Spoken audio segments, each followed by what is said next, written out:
আলাইকুম প্রিয় শিক্ষার্থী বন্ধুরা, চতুর্থ শ্রেণীর বাংলাদেশ ও বিশ্ব পরিচয় ক্লাসে তোমাদের সবাইকে স্বাগতম।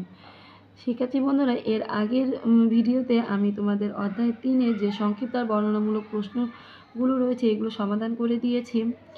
আজকের ভিডিওতে অধ্যায় 4-এর যে নাগরিক অধিকার রয়েছে তারই অল্প কথায় উত্তর দাও, অর্থাৎ সংক্ষিপ্ত প্রশ্ন আর বর্ণনামূলক প্রশ্নের উত্তরগুলো পড়ে শোনাবো। এমনকি এর যে এমসিকিউ রয়েছে এগুলো আমি তোমাদেরকে পড়ে শোনাবো। তাহলে আসো আমরা এই প্রশ্নের উত্তরগুলো পড়ে নিই। দেখো, নাগরিক বলতে এখানে প্রশ্নে বলেছে নাগরিক বলতে কি বোঝায়। উত্তর: নাগরিক বলতে কোনো রাষ্ট্রে আইনত বৈধ ও স্থায়ীভাবে বসবাসকারী ব্যক্তিকে সেই রাষ্ট্রের নাগরিক বলা হয়। এরপর দেখো 2 নম্বর বলেছে ভাষার অধিকার বলতে কি বোঝায়। উত্তর: প্রত্যেক নাগরিকের মাতৃভাষায় কথা বলার অধিকারকে ভাষার অধিকার বলে। 3 নম্বর বলেছে একটি রাজনৈতিক অধিকারের নাম লেখো। উত্তর: নাগরিকের একটি রাজনৈতিক অধিকার হলো নির্বাচনে অংশগ্রহণের অধিকার। 4 নম্বর প্রশ্নে বলেছে অর্থনৈতিক অধিকার কি। উত্তর: অর্থনৈতিক অধিকার হলো জীবনযাপনের জন্য বৈধ যে কোনো কাজ করে রোজগার করার অধিকারকে অর্থনৈতিক অধিকার বলে। এরপর দেখো বর্ণনামূলক প্রশ্ন 1-এ বলেছে মত প্রকাশের স্বাধীনতার অধিকারের একটি উদাহরণ দাও। উত্তর: মত প্রকাশের স্বাধীনতার অধিকার একটি রাজনৈতিক অধিকার। প্রত্যেক নাগরিকের বাড়িতে, বিদ্যালয় এবং সমাজে স্বাধীনভাবে নিজস্ব মত প্রকাশের অধিকার আছে। যেমন এলাকায় একটি পার্ক করার পরিকল্পনা করা হলে স্থানীয় বাসিন্দাদের সেই বিষয়ে স্বাধীনভাবে মতামত দেওয়ার অধিকার রয়েছে। তাহলে মত প্রকাশের অধিকারটি আমরা এই প্রশ্নের মাধ্যমে বুঝতে পারলাম। এরপর বলেছে ন্যায্য পারিশ্রমিক না পেলে মানুষ কী করতে পারেন। উত্তর: ন্যায্য পারিশ্রমিক লাভ নাগরিকের একটি অর্থনৈতিক অধিকার। এই ন্যায্য পারিশ্রমিককে কী অধিকার বলে? অর্থনৈতিক অধিকার। জাতি, ধর্ম, বর্ণ, ধনী, দরিদ্র, উঁচু নিচু, নারী পুরুষ নির্বিশেষে সবার ন্যায্য পারিশ্রমিক পাওয়ার অধিকার আছে। কাজ করে ন্যায্য পারিশ্রমিক না পেলে ব্যক্তি আইনের আশ্রয় লাভের মাধ্যমে উপযুক্ত পাওনা আদায় করতে পারেন। এভাবে তোমরা 2টি প্রশ্নের উত্তর দিবে। দেখো তোমাদের এবার যে প্রথম প্রান্তিক, দ্বিতীয় প্রান্তিক পরীক্ষাগুলো হবে তার প্রশ্নের ভিতরে তোমাদের এমসিকিউ থাকবে। দেখো 1 নম্বরে রয়েছে নাগরিক হিসেবে আমরা রাষ্ট্রের কাছ থেকে কয় ধরনের অধিকার পাই।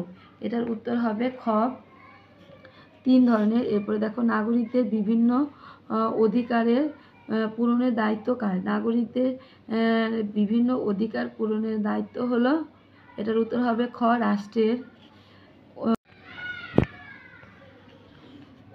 দেখো এই প্রশ্নের উত্তরে এখন আমি 5 থেকে আবার পড়ে শোনাচ্ছি। বেঁচে থাকার জন্য নিচের কোনটি প্রয়োজন? খাদ্য, শিক্ষার অধিকার ভোগ করার ক্ষেত্রে তোমার করণীয় কি?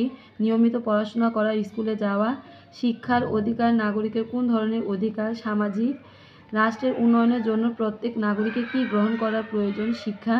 দেশের প্রচলিত আইন মেনে চলাকে আমরা কী হিসেবে অভিহিত করতে পারি?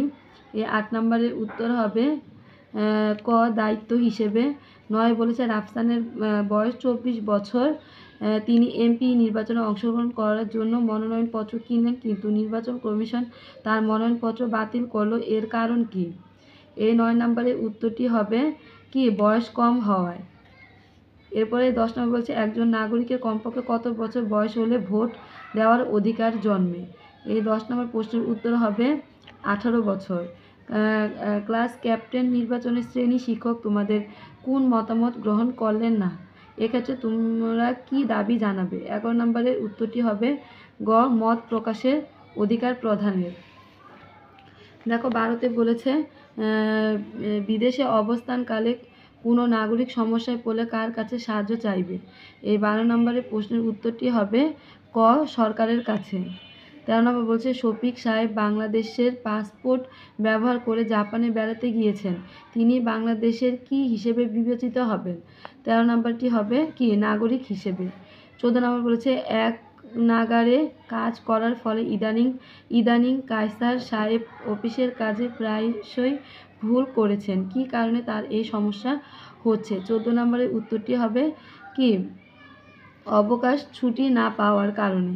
১৫ নম্বরে বলেছে রাষ্ট্র পরিচালনার অংশগ্রহণ নাগরিকের কোন ধরনের অধিকার? ১৫ নম্বরের উত্তরটি হবে খ রাজনৈতিক। ১৬ নম্বর বলেছে আয় রোজগার করা কোন ধরনের অধিকার? এটার উত্তর হবে গ অর্থনৈতিক। ১৭ নম্বর বলছে সম্পত্তি অর্জন ও ভোগ করা নাগরিকের কোন ধরনের অধিকার? ১৭ নম্বরের উত্তরটি হবে গ অর্থনৈতিক অধিকার। ১৮ নম্বর বলেছে অতিরিক্ত পরিশ্রম করলে কি পাওয়া যায় না? অতিরিক্ত পরিশ্রম করলে, এটা ১৮ নম্বরটির উত্তর হবে অতিরিক্ত পরিশ্রম করলে কর্মতুষ্টি পাওয়া যায় না। এরপরে দেখো তোমাদের প্রশ্নের ধরন, তোমাদের শূন্যস্থান পূরণ আসবে এইবার পরীক্ষাতে। তোমাদের বইতে এগুলো দেওয়া নেই, কিন্তু তোমাদের এই শূন্যস্থান পূরণ আসবে, এমসিকিউ আসবে। এরপরে দেখো তোমাদের প্রশ্নে এবার সত্য মিথ্যা আসবে, সত্য শুদ্ধ অশুদ্ধ আসবে, বামডান আসবে, এরপরে সংক্ষিপ্ত প্রশ্নের উত্তর আসবে, বর্ণনামূলক প্রশ্নের উত্তরগুলো আসবে। শূন্যস্থান পূরণ দেখো রাষ্ট্রের কাছ থেকে আমরা কি ধরনের অধিকার পাই? এটার উত্তর হবে ৩ ধরনের অধিকার পাই। নারী ও ভিন্ন জাতি ধর্মের মানুষকে ঢ্যাস অধিকার থেকে বঞ্চিত করা যাবে না। এই ঢ্যাসে লিখতে হবে শিক্ষা গ্রহণের অধিকার থেকে বঞ্চিত করা যাবে না। এরপর ৩ নম্বর বলেছে সব ধর্মের মানুষের ঢ্যাস পালনের অধিকার আছে। ৩ নম্বর প্রশ্নের উত্তরটি দিবে উৎসব পালনের অধিকার আছে। ৪ নম্বর বলছে ২৫ বছর বয়সে যে কোনো বাংলাদেশি নাগরিক ঢ্যাস অংশগ্রহণ করতে পারে। ৪ নম্বর হবে নির্বাচনে অংশগ্রহণ করতে পারে। ৫ নম্বর হচ্ছে বিদেশে বিপদে পড়লে নাগরিক ঢ্যাস কাছে নিরাপত্তা চাইবেন, সরকারের কাছে নিরাপত্তা। এখানে ৫ নম্বর উত্তর হবে রাষ্ট্রের কাছে নিরাপত্তা চাইবেন। ৬ নম্বর বলছে ন্যায্য মজুরি ঢ্যাস হওয়া দরকার। ৬ নম্বর উত্তরটি হবে ন্যায্য মজুরি মর্যাদাপূর্ণ হওয়া দরকার। ৭ নম্বর বলছে ছুটি না পেলে মানুষ ঢ্যাস হয়ে যেতে পারে। এই ঢ্যাসে লিখতে হবে ছুটি না পেলে মানুষ কি? ৭ নম্বরের উত্তর হবে ছুটি না পেলে মানুষ অসুস্থ হয়ে যেতে পারে। এরপরে দেখো ৮ নম্বর প্রশ্নের দেওয়া আছে অতিরিক্ত পরিশ্রম করলে ঢ্যাস আসে না। অতিরিক্ত পরিশ্রম করলে কর্মতুষ্টি আসে না। ৯ নম্বর বলেছে একজনের অধিকার যেন অন্যের কোনো কি ঢ্যাস কারণ না হয়, অন্যের ক্ষতির কারণ না হয়। ১০ নম্বর বলেছে ঢ্যাস অধিকার সকল অধিকারের অন্যতম। ১০ নম্বর তোমরা লিখে দিবে জীবন রক্ষার অধিকার সকল অধিকারের অন্যতম। ১১ বলছে মত প্রকাশের অধিকার নাগরিকের ঢ্যাস অধিকার। এখানে মত প্রকাশের অধিকার নাগরিকের, এই ঢ্যাসে তোমরা লিখে দিবে রাজনৈতিক অধিকার। ১২ আইনের চোখে সকলেই কি? এই ঢ্যাসে হবে সমান। ১৩ নম্বর বলছে রাষ্ট্রের উন্নয়নের জন্য প্রত্যেক নাগরিকের ঢ্যাস গ্রহণ করা প্রয়োজন। এই ১৩ নম্বর হবে শিক্ষা গ্রহণ করা প্রয়োজন। ১৪তে বলেছে যে কোনো কাজ করে সবার ঢ্যাস লাভের অধিকার আছে। এই ১৪ নম্বর উত্তর হবে যে কোনো কাজ করে সবার ন্যায্য মজুরি লাভের অধিকার আছে। ১৫ নম্বরে বলেছে প্রত্যেক নাগরিকের ঢ্যাস অর্জন ও ভোগ করার অধিকার আছে। এই ঢ্যাসে হবে সম্পত্তি অর্জন ও ভোগ করার অধিকার আছে প্রত্যেক নাগরিকের। ১৬ নম্বরে হবে প্রত্যেক নাগরিকের দেশের ভিতরে স্বাধীনভাবে কি চলাফেরার অধিকার আছে। ১৭ নম্বর প্রত্যেক নাগরিকের স্বাধীনভাবে কি মত প্রকাশের অধিকার আছে। ১৮ সুষ্ঠুভাবে জীবিকা নির্বাহ করার অধিকার কি অর্থনৈতিক অধিকার বলে।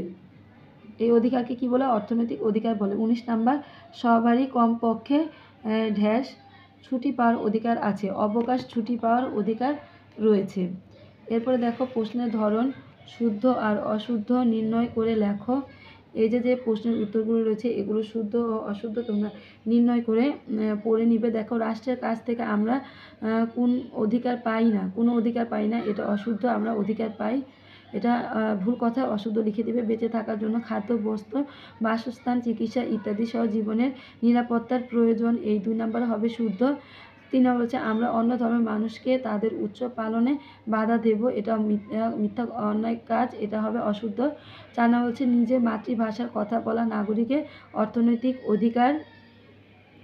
এই ৪ নাম্বারটি হবে অশুদ্ধ, এটা ভুল কথা, তোমরা অশুদ্ধ লিখে দিবে। ৫ দেশের স্বার্থ বিরোধী কিছু না করা নাগরিকের দায়িত্ব, এটা হচ্ছে কি ৫ নাম্বারটা হবে অশুদ্ধ, তোমরা অশুদ্ধ লিখে দেবে, এটা ভুল কথা। ৬ নাম্বার রাজনৈতিক অধিকারগুলো রক্ষার মাধ্যমে আমরা সুন্দর দেশ গড়তে পারি। এই ৬ নাম্বারটা হবে কি শুদ্ধ, তোমরা এখানে শুদ্ধ লিখে দিবে। ৫ নম্বর দেশের স্বার্থ বিরোধী কিছু না করা।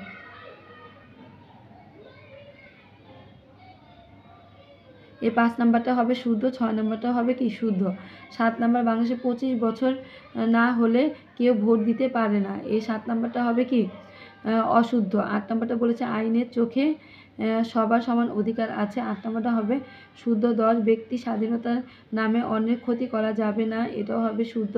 সুষ্ঠুভাবে জীবিকা নির্বাহের জন্য অর্থনৈতিক অধিকার প্রয়োজন, এটা হবে শুদ্ধ। 11 ন্যায্য মজুরির নামে মাত্র হলেই মানুষ জীবনধারণ করতে পারে, এটা অশুদ্ধ। 12 ছুটি না পেলে মানুষ কোন অসুবিধায় পড়ে না, এটা অশুদ্ধ, মানুষ এটা ভুল কথা। 13 অতিরিক্ত পরিশ্রম মানুষের কর্মতুষ্টি কমিয়ে দেয়, এটা হচ্ছে শুদ্ধ। এভাবে তোমরা শুদ্ধ অশুদ্ধ প্রশ্নের উত্তরগুলো শিখে নিবে। এরপরে দেখো বাম পাশের সাথে ডান পাশের মিলকরণ, এই যে এটার উত্তর নিচে দেওয়া আছে, তোমরা পড়ে নিবে। এরপরে তোমাদের আরও একটি সেট দেওয়া আছে বাম পাশের সাথে ডান পাশের মিলকরণ, তোমরা এটা দেখে এই বাম পাশের সঙ্গে ডান পাশের মিলকরণগুলো করে নিবে, এগুলো তোমাদের এবার পরীক্ষায় আসবে। তাহলে আজকের মতো এই পর্যন্ত, ভিডিওটি অনেক বড় হয়ে যাচ্ছে, চ্যানেলটিকে সাবস্ক্রাইব করে পাশেই থেকো। প্রত্যেকটি নতুন নতুন ভিডিওগুলো তোমরা আমার এই ইউটিউব চ্যানেলে পেয়ে যাবে প্লেলিস্ট আকারে। আজকের মতো এই পর্যন্ত, আল্লাহ হাফেজ।